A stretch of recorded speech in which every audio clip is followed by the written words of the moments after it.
na scapegoating. Sinagot agad ni BP Sara yung kunwa-kunwaring paghahanap nito ni Auntie Claire ng PCO na iniintriga na naman, no? Yung kanya raw hindi raw siya makita. BP Sara, magpapakita ka kasi, miss na miss ka eh. Alam mo naman, ikaw lang ang buhay nila eh, no?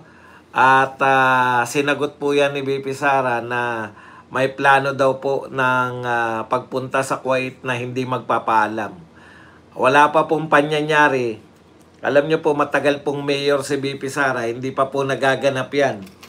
Yung umaalis siya ng hindi nagpapaalam. Pag-uusapan din po natin, napahiya po si Hontiveros dito po sa Supreme Court. Doon po sa debate niya kay Marcoleta ay napahiya po dahil maski si Marcoleta, kaya may mga follow-up question eh. Hindi makapaniwala po si Marcoleta na mayroong unanimous decision. Yung kinote po neto pong si Hontiveros ay guni-guni lang. Pinabulaanan po ng Supreme Court. Yan po mga pag-uusapan natin, pero bago yan, kung bago ka pa lang dito sa ating channel, mag-subscribe ka na. Dahil ito lang ang tanging channel na may kinikilingan, may pinapanigan, una sa balita, huli sa impormasyon, kaya ano pang hinihintay nyo? Pindot na. Okay, pag-usapan natin, no? Unahin po muna natin, tingin tayo dito sa mga balita. Okay, unahin po muna natin itong matinding kaganapan. Isang barbero sinaksak dahil hindi nagustuhan ng customer ang kanyang gupit. Etong ang gupit ko.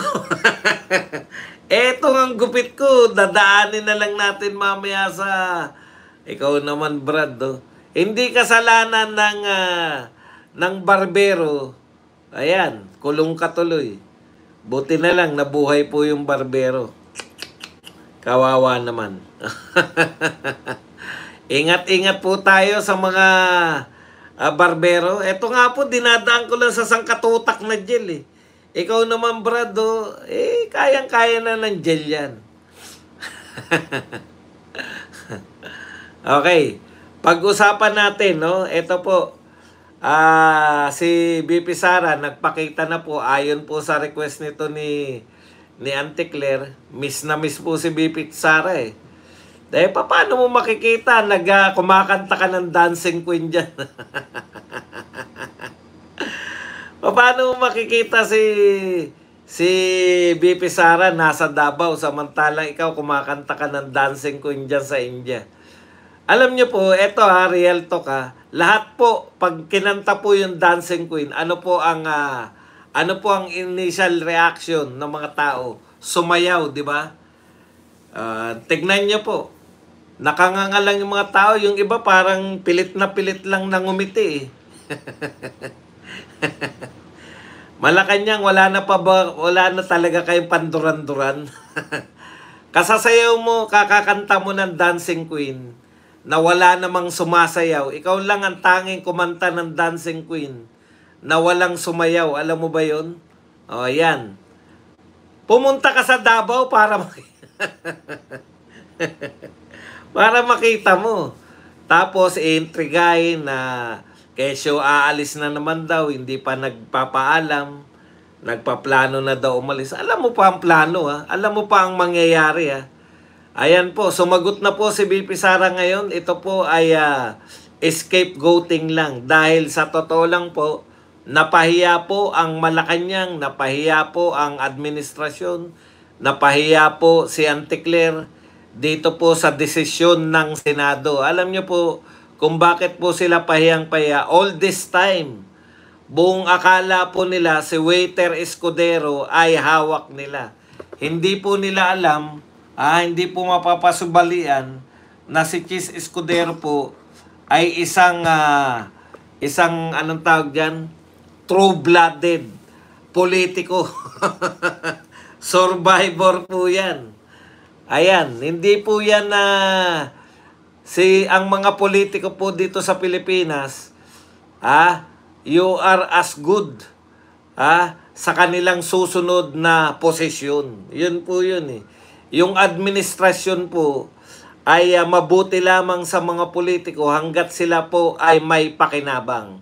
Okay, bagamat hindi pa po naman bumabaliktad ng tuluyan, ito pong si Chis Escudero, na-realize po nila na yung akala nila utos-utusan lang nila, akala nila tatango-tango lang sa kanila, pagdating pala, pagdating pala ng araw, si Chis Escudero pa yung magiging tinik nila. Ayan, si Martin, akala niya, tauhan niya si Chis Escudero eh. Akala niya, may ano lang yan. Akap lang ang katapat. Hindi po. Marami ng akap si Escudero eh. Ang kinakailangan ni Escudero, ayun nga po, no? Yung kanyang 2028 ambition. Ano man yan? Vice presidency man yan or re-election as senator, kinakailangan po makamtan niya. Sa tingin nyo ba, ito, magtapatan tayo sa tingin nyo ba kung sakasakali na dalawa lang ang pinanalo natin? Kung hindi nila ipinakulong si Tatay Digong, di ba? Kasi buhat po ng pinakulong si Tatay Digong, doon po talaga tayo nagkaisang mga Duterte supporters eh. Aaminin ko po, hirap na hirap po ako noon ng mga kampanya. Yung sinasabi ko, solid po natin. Kung sino po sabihin ni Tatay Digong, hirap na hirap po tayo noon eh. Dito pa lang sa comment section, bet ka ba mas marunong pa sa amin? Bakit mo ba kami dinidiktahan na bakit kinakailangan straight? May gusto kaming iboto yung magagaling eh. Di ba ganun po yung pamantayan eh. Hirap na hirap po ako. No? Dito po sa sarili kong channel na kumbinsin yung mga nanonood dito na mag-straight tayo. Sabi ko nga, ang sabi nga ng karamihan na, bakit kami mag-straight? Bakit mo kami dinidiktahan? Kung sinong magagaling, yun ang iboboto namin. Pero buhat po ng pinakulong nila si Tatay Digong, doon po tayo nakaisip. Straighten natin to. Duterte po tayo. Alam niyo po, yan pong nagaganap ngayon sa Senado, yan po ang resulta ng boto natin ng Duterte plus 2. Yan na po yun. Nakikita na po natin, hindi ko po ine-expect. Ang ine-expect ko po, kaya ako nananawagan na straight tayo para matuloy man yung, para po sa impeachment, may numero tayo. Hindi na po pala makakarating na impeachment. No? Sa takot po nila sa Mindanao, masiro sila sa Mindanao, at sa maraming parte ng Visayas, ganun din sa malaking parte ng Luzon. Nagbago bigla eh. Nawala yung pagka-waiter ni Escudero. biglang umayos yung utak eh. Di po ba? Yan po yan. Kaya po yung power ninyo, wag po kayo maniniwala kung may nagsasabi sa inyo. Marami nagsasabi sa atin, nakasalalay kung kanino, hindi po. Sa atin po yun. Yung pong nangyari po sa Senado, pati si Loren Legarda at si Erwin Tulfo. Si Loren Legarda na diring-diri sa Dolomite, gustong-gusto na maibalik yung mga tae dyan sa Dolomite. Ngayon po, si Loren Legarda bumoto pabor para ibasura na yung impeachment complaint. Si Subiri. Ang dami po. Yan, yung si Erwin Tulfo. Nakita niyo po yung sinabi ni Erwin Tulfo. Gusto niya ma-impeach si BP Sara, kaya lang hindi niya naintindihan yung boto niya.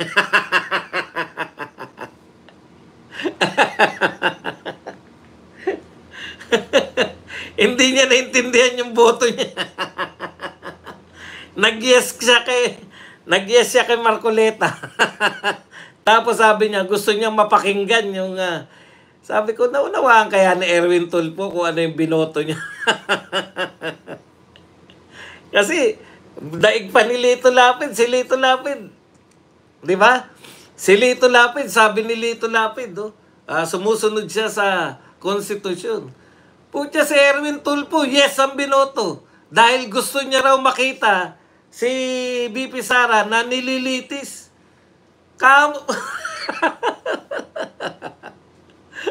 Nanonood siguro si Martin. Anak ng pupa.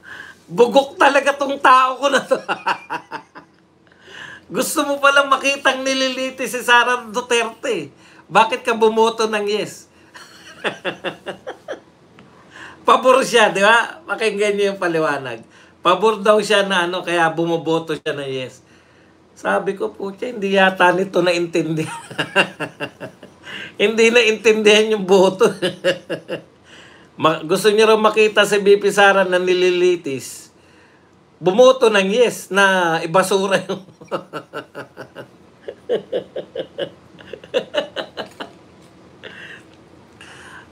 Tamba. Yan yung mga tauhan mo. Yan yung mga tauhan mo. Okay, punta na po tayo. Sabi po ni BP Sara, scapegoating lang yan at mahiya naman kayo. Salita kayo ng salita ng fake news, against kayo sa fake news. Pero yun yung sinasabi nyo. Ang linaw po na fake news niyan. Hindi pa ba fake news ang tawag yan? Na inaakusahan ninyo si BP Sara na nawawala. Hindi raw nakikita. Ikalawa, balita raw nila, pupunta na naman ng Kuwait. Pero hindi pa nagpapaalam. Ano ba namang klase yan? Anong klaseng utak meron ka, Auntie Claire? Ngayon, binuweltahan kayo. Wala lang naman yan. Di naman magsasorry yan si Auntie Claire. Bakit? Sanay na po Akalain yung... Ito po ang problema, no? Ang problema po ng administrasyon, para silang si Auntie Claire, walang nagsasabi sa kanila ng katotohanan. Auntie Claire, kung kinakanta mo yan sa videoke at nagpapalakpakan ng mga tao, natural, malamang kinakanta mo yan sa videoke na pag-aari mo. Malamang mga amuyong mo yung mga pumapalakpak sa'yo. Kita mo ba nagpapalakpakan ba yung mga tao? Habang kinakanta mo yung Yan po yung problema ng Malacanang. Kita ng lahat ng tao ang malaking problema, pero walang nagsasabi sa kumakanta na masama ang boses mo. Ang boses mo ay pang-videoke na pang-pamilya lang. Di ba? Kahihiyan po ang ako, nagbibidyoke ko, pero alam niyo po yung pag nag-iinuman kayo, feeling mo maganda boses mo, 4 lang naman kayong umiinom. Pero yung alam niyo yung ibig ko sabihin, na ipagkamali mo na yung boses mo ay pwedeng ipakita o pwede sa program. Mukhang program yun kasi nakahilera yung mga tao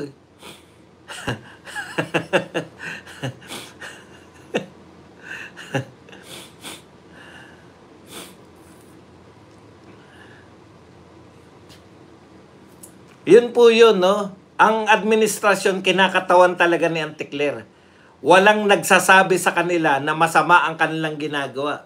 Alam ng buong Pilipinas na palpak, pero walang nagsasabi sa kanila na palpak ang ginagawa nyo. Parang yung boses ni Auntie Claire. Hindi po talaga. Yan, tanong niya kay Sherry. Mga mga kahit papano ako mahilig po akong kumanta. Ayan si Sherry, maganda boses niyan. Kumakanta yan sa sariling niyan channel. Sherry, ikaw nga magsabi, pang-program ba yung boses ni Auntie Claire na yun? Pwede naman talaga yung pag kayo-kayo lang. Pag lumagpas na ng 10, hindi na pwede yung boses na yun.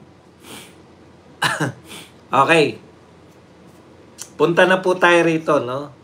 Ayon nga balik pala tayo kay BP Sara. Ayon nga kay BP Sara, scapegoating to kasi napahiya po sila na sarap tampa. Sintonado talaga. Eto po, anong tawag dyan? Sabi ni BP Sara, kaya nila gusto na naman pag-usapan gusto na naman nilang pag-usapan yung biyahe ni BP Sara. Yun na nga, no? Para malihis na naman yung pagkapahiya nila sa Senado. Speaking of pagkapahiya po sa Senado, puntahan na po natin. Ito pong yung debate po na naganap sa pagitan ni Marcoleta at saka nito ni Ontiveros. Alam niyo po, ang gustong palabasin doon ay hindi kasi nila matanggap eh. Teka lang, kuha lang tayo ng tubig. Medyo nauhaw ako sa kanta ni Auntie Claire.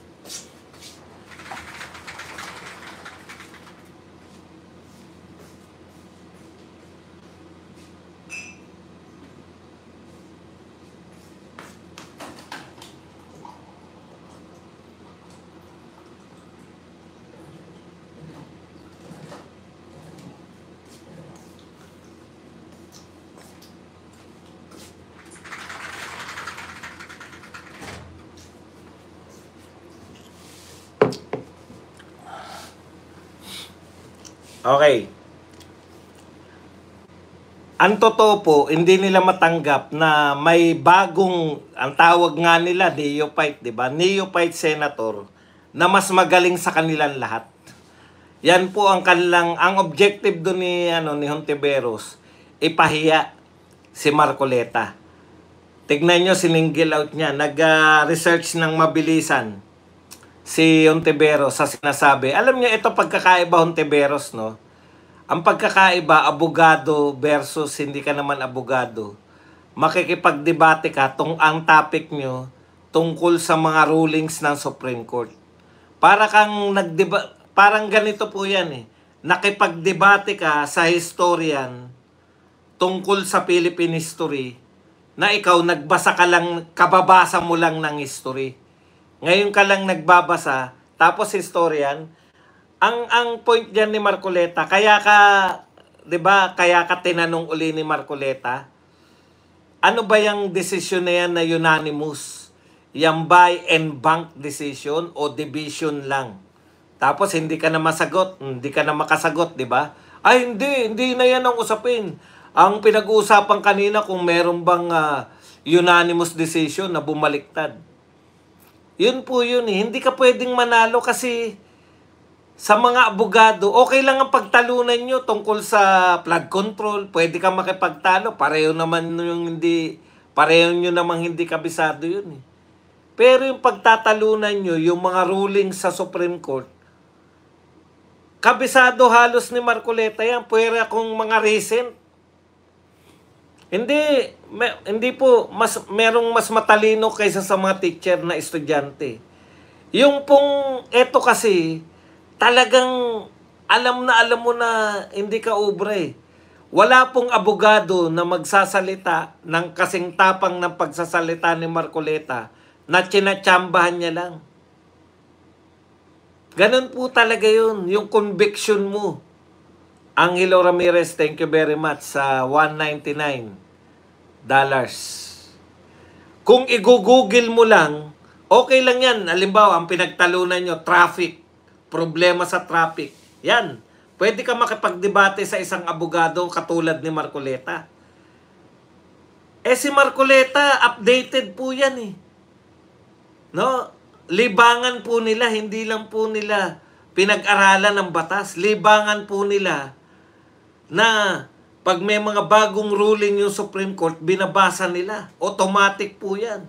Hindi po yan katulad natin na, kung ako hindi pa vlogger, hindi pa ako magiging aware sa mga batas-batas eh. 'Di ba? Sila po aware po yan. Yan po ang buhay ni Marcoleta eh. Kaya pag sinabi niya na wala akong natatandaan na unanimous decision, ito kasi yung pinag-uusapan doon eh. Wala raw na, kaya ang sinasabi ni Marcoleta, as good as dead na yan. Kaya nga payag siya eh. Payag siya na ang pangalan ay archive.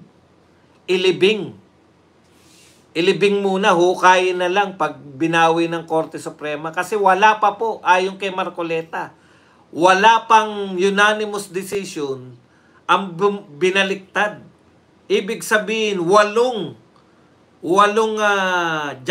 justices ang babaliktad. Sabi nga, kung 7-6 ang score, isa lang ang bumaliktad, baliktad na po yung kaso. Eto po, kinakailangan po, 8 eh. 8 yung pabaliktarin mo. Oh. Yun yung problema neto ni Rayson Tiveros. Malamang, hindi niya naman alam yan, nag-Google o kaya nag-Grok, o kaya ChatGPT, nag-ChatGPT, tinanong si ChatGPT, meron ba unanimous decision ng ano? Tapos, pumunta na kagad sa floor. O napahiya siya kasi nagsalita po ngayon yung Korte Suprema. Ito po yung sabi ng Korte Suprema. Yung sinasite niya po na kaso na unanimous daw po yung Korte Suprema at bumaliktad. Kasi binibigyan nila ng pag-asa eh. Binibigyan po nila ng pag-asa yung sarili nila na meron pang, pwede pang bumaliktad yung Korte Suprema. Dinidelay nila hanggat madidelay. Ayaw nilang ma-archive, ayaw nilang dismiss.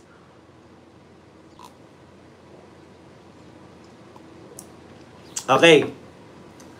Ito po ang sinabi ng artistahing spokesperson ng Supreme Court na si Attorney Camille Ting. In response to some of your queries, tignan mo si Attorney Ting, no? Maano lang tayo. Walang ka-effort na magmaganda. Kasi natural sa kanya maging maganda eh. Hindi niya na kinakailangan mag-effort. Alam niyo yun? Alam niyo na ngayon. In response, sabi po ni Attorney Camille Ting na napakaganda. Parang kahawig niya yung may kahawig siyang artista talaga eh. Please, in response to some of your queries, we clarified that the Supreme Court's ruling in the League of Cities case, ito po yung binabanggit po ni Attorney Virus was not unanimous. Tapos, kung duda pa kayo, please refer to the decision and resolution published in the Supreme Court e-library and the Philippine Reports. Alam niyo po, ang abogado katulad ni Marcoleta, hindi po yan tatayo nang hindi po niya ni-review yung kanya. Ako nga, vlogger lang eh. Pero hindi ako magsasalita rito nang hindi ko nire-review yung mga sasabihin ko eh.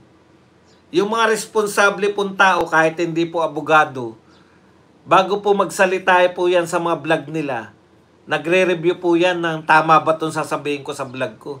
Second nature na po namin yan na hindi naman kami mga marites vlogger eh. May mga marites vlogger, yun po yun. Wala na review yun. Pero kami po, nire-review po namin ng ilang beses. Narinig ko nga kay Aimee na sinabi niya yung bonjing na salita eh. Pero, tinatanong ko pa rin sa inyo, talaga bang sinabi ni Aimee yung bonjing? Kasi po, mahirap na sa kalagayan ngayon ng mga pikon. Mga hindi po normal yung mga kalaban natin. Alam mo yung may mga depekto sa pag-iisip. Binabantayan ka lang ng mga yan eh. Anytime na magkamali ka na sabihin, kaso. Di ba? Pwede mo namang maiwasan. Sa pagsasite. Bakit mo sasabihin na? Bakit mo sasabing abnormal si Bonjing? Huwag mo sabihin abnormal si Bonjing.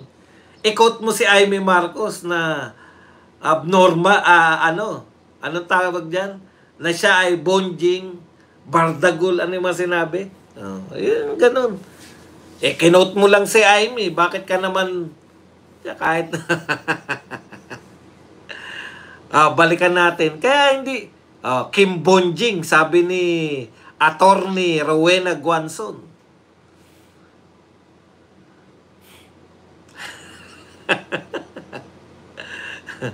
Pahiyang-pahiya po nito si Rayson Tiveros. Di ba? Ngayon, Kasi ako naandap din eh. Baka nga naman nagkamali lang si ano, baka talagang may isa. No? Baka naman may isang unanimous decision eh. Ni lahat ni ano, ni Marcoleta. Baka naman nakaligtaan lang ni Marcoleta. Ako rin nagduda eh. O ngayon po, ano po pinatutunayan nito? Una, wala ka talagang kapanapanalo sa isang abogado kung pag-uusapan nyo po ay batas. Pero kung tungkol po sa artista, yan, baka pwede ka manalo sa abogado. Kasi hindi naman nakasubaybay sa mga artista yan eh. O speaking po, yung idol natin na si Elias, ay ang abogado na po ngayon. Di ba, ang dami na pong issue na lumalabas na mukhang magkalaban na ngayon yung napakagandang manager ni Elias, tsaka si Elias. Attorney na po ni Elias ngayon, si Attorney Torion. Yari ka, manager. Ang dami palang kontrata na hindi naman tayo nakikialam kasi si Attorney Torion lang.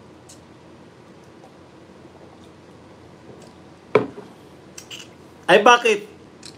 Si Topacio ba ang manager ng manager niyan? Ay si Topacio ba attorney ni manager? Talaga? Pucha, magandang laban yan. Magandang laban yan. O, balik po tayo rito. Magandang laban yan. Topacio versus Torion. Magkakaalaman talaga.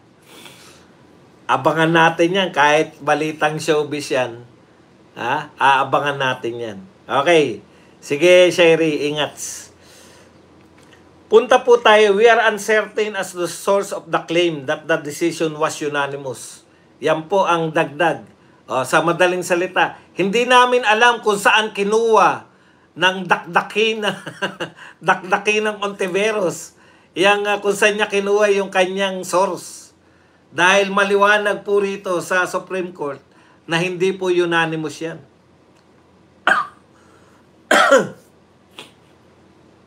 Okay. Ito po ang nangyayari ngayon sa debate, no? Dati po nakakakita po ako na parang yung mga senador nagsimula to no naging senador si naalala niyo yung naging senador si tatay ni Ramon Revilla. Yan, tatay ni Ramon Revilla, si Joseph Estrada. Si Erap kasi, ang maganda kay Erap, aminado siya. Ayoko talaga dyan sa Senado. Nung nahuli siya na natutulog. Ganyan po sa Senado, pag nahuli ka natutulog, ano ka kagad sa dyaryo eh. Nung nahuli siya natutulog, talaga naman natutulog ako dahil nakakaantok sa Senado. Nakakaantok daw sa Senado na hindi daw talaga siya bagay sa Senado. Kita nyo? At least nagtatapat siya. Di ba? Dati po kasi, yung mga matatalinong abogado, pinagbibigyan po yung unang ni Pacquiao, privilege speech. Siya, yung para lang ma-introduce sa pagdidebate sa Senado. Natatandaan nyo siguro yun, si Big Boy Drilon, di ba? Minimedya-medyahan lang sila eh. Parang wini-welcome lang sila sa Senado ni Big Boy Drilon. Kaya lang, nakawilihan na po sa Senado, no? Nakawilihan na po ngayon sa Senado yung pinagbibigyan palagi yung may mga senador na may kakulangan po sa kakayahan pagdating sa batas. Nawili na sila eh. Na panay pagbibigay na lang sa mga hindi abogado. Hindi ko po sinasabi na porket hindi ka abogado, hindi ka na magaling. Marami pong magagaling na hindi abogado. Okay. Kaya lang minsan, napagbibigyan yung mga katulad ng grandstanding nila Tulfo, di ba? Ngayon po, sa pag-entra, yung mga grandstanding ng mga dilawan, katulad nila Ontiveros, at kung sila Tito Soto, napagbibigyan sila eh. Walang bumabara eh. Ito po, sa panahon po ng pagpasok ni Senator Marcoleta, na binabansagan nilang neophyte senator, ang laki po ng pagbabago eh. Wala pong bigayan ngayon. Pucha, hindi po pwede na magsalita ka na sasabihin mo, ito po, unanimous decision po to. May follow-up dyan si Marcoleta. Yan po ba ay en bank o division lang? Ay, hindi po yan ang usapan. Sabi nyo kanina. O, diba? Pinatulan ni Marcoleta sa iba po yan, nung dati po, pag nanonood po ako ng Senado, no? Pag may nagsalita po niya para maiwasan po yung banggaan, pagbibigyan, ano na lang po natin yan para pag-aralan po muna natin sa susunod. Ganun po sila lagi. Laging pagbibigay. Yung ginagawa po ni Peter Alan Cayetano na laging yung katanggap-tanggap sa atin lahat. Ganun po. Ngayon po, bago na. Pag sasabihan mo ko na kinokorek mo yung sinasabi ko, teka muna. Saan mo nabasa yan? Anong rulings yan? Yan ba en bank o ano? Hindi po po pwedeng pagbibigay diyan. Kaya tignan po ninyo ang kaibahan po ng mga mahahaba. Dati pa lang 2 oras pa lang inaantok na tayo. Paano? Panaybigayan lang nung araw eh. Huwag natin pagtalunan yan. Magkakasundo na tayo. Tapos uso pa nun. Alam nyo kung ano uso nun? Pag hindi na nagkakano, recess ng 1 minute. Intindihan nyo po ba yung kaganapan? Yung pagbabago? Dati po, pag may nagkakagulo ng ganyan, teka muna, 1 minute recess. 1 minute recess? 6 na oras po, may narinig po ba kayo 1 minute recess? Wala. Kasi debate po to. Bakit kayo magwa 1 minute recess? Dati po yan, mananawagan na po yung senador, halimbawa si Marcoleta po, na binara ni gustong barahin, di ba? Na meron pong unanimous decision. Suspension po muna. Mananawagan si Marcoleta, suspension, lalapit. Ganito yan. Hindi na po ngayon. Yan po ba ay en bank decision o ano? Mapahiya ka na. Gusto mo ko ipahiya? Ako ang nasa akin ng floor? Babanatan mo ko ng may unanimous decision na bumaliktad. Tatanungin kita sa source mo. Yan ba ay en bank decision? Ano sabi ni mangingimi na po ngayon. Ano sabi? Ay, hindi na yan ang usapan. Ang original na usapan kung may unanimous decision ba o wala. Nung napatunayan kung may unanimous decision, magbabago. Nakita nyo ba ngayon walang suspension? Tuloy-tuloy ang debate, mapahiyang, hindi sila urungan ni Marcoleta. Yun po yun. Kasi kaya po session suspended noon, pare-pareho silang hindi sigurado sa kanilang mga pinagsasabi. Ngayon, dapat kung gusto mong kontrahin si Marcoleta, mabibilis yung mga taga-dikta mo. Dahil wala ng suspension. Puta, nasa debate tayo. Hindi naman ako nagpapasuspend. Teka muna, Mr. Chair. Sagutin niya yan. Hindi niya na po na, no? Kasi tuloy-tuloy, walang naiinip sa atin. Ginagawa lang po yun. Alam niyo po, kung bakit po nila ginagawa yun, yung suspension muna, pare-pareho nilang hindi kabisado yung rules, pare-pareho nilang hindi kabisado kung ano yung susunod. Pag may pagtatalo na, hindi nila kaya ipagtanggol pareho dahil unsure sila pareho. Si Marcoleta, sure na sure sa sinasabi niya eh. Yun ang malaking diferensya. Kaya hindi mo pwedeng isuspend dahil nakikipagtalo si Marcoleta eh. Dati po, pati yung nagpe-privilege speech, nalito na. Nalito yung nagtatanong, nalito yung nagpe-privilege speech. Pareho silang lito. At nahalata ng pati yung chairman nalilito, kaya suspended muna, mag-uusap-usap sila para hindi sila magmukhang tanga pare-pareho. Ngayon, para hindi ka magmukhang tanga sa Senado, huwag kang kumibo. Pag konti lang ang baon mong utak. Or, mabilis dapat yung researcher mo. Dahil ang kalaban nyo ay si Marcoleta. Karen Davila, Kumusta ka naman dyan? Kumusta naman ang buhay-buhay natin dyan? Ito ang hindi nararapat? Ha? Karen Davila, ito ba ang hindi nararapat sa Senado dahil neophyte?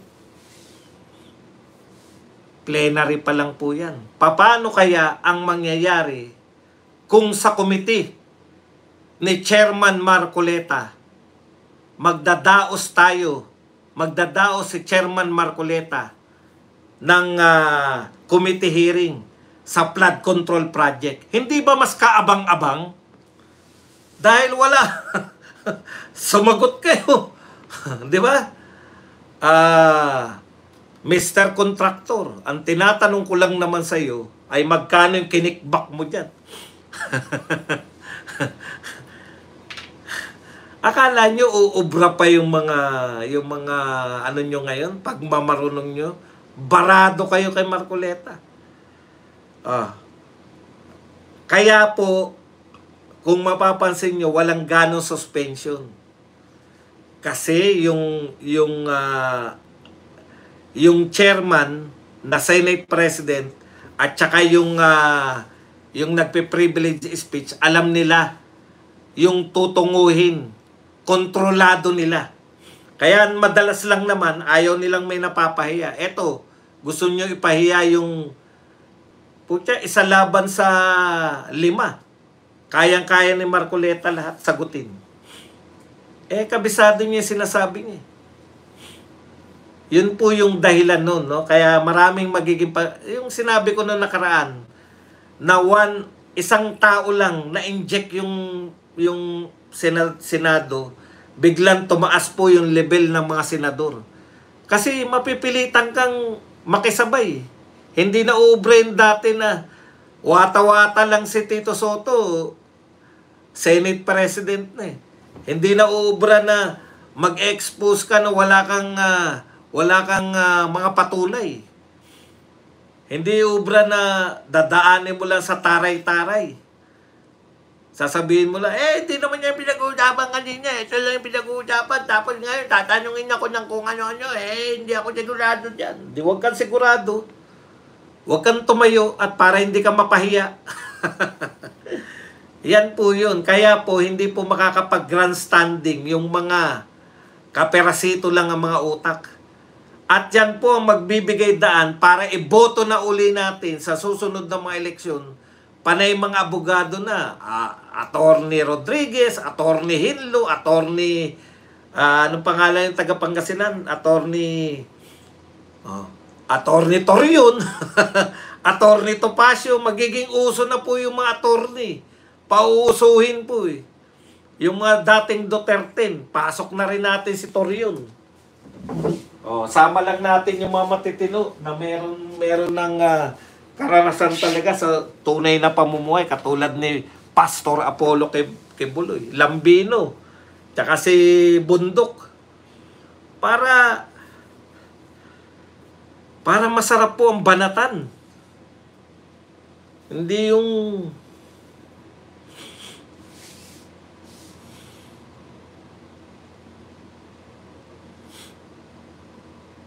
nakita niyo po pag mga attorney po nagsasalita na, taas, no?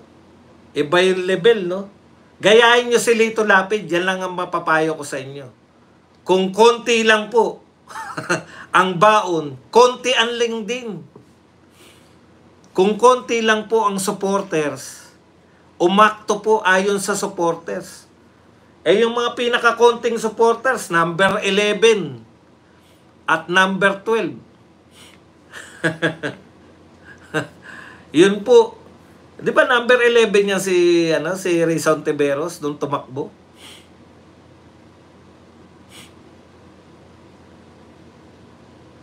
Sila yung mga maiingay. Pag onti lang supporter nyo, ontian nyo lang din ang papel sa buhay. Dahil nakakaya pag lumabas, nag-expect kayo na nagkakagulo na dahil sa pinagsasabi nyo. Wala naman pala nagrarally para sa inyo.